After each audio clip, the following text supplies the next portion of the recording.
Daniel Padilla, new hairstyle. Adik sa'yo. Kita na natin yung kanyang new look kasi nung nakaraan hindi natin nakikita kasi nakasombrero.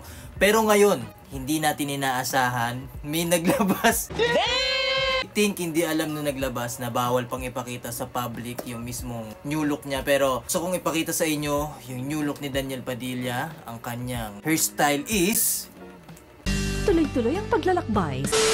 mullet. Sinasabi ko sa mga barbershop dyan na baka gusto nyo magpa-promote, paid promotion. Naku po, ako na pupunta sa inyo.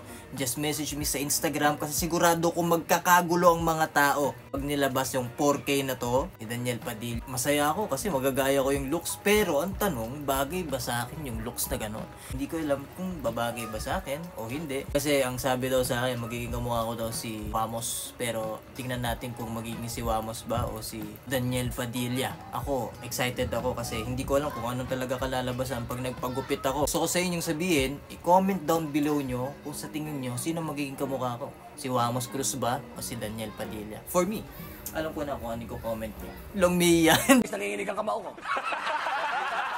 Yun, kita kits guys, and kung gusto mo nang pa-promote ng barbershop mo, message me.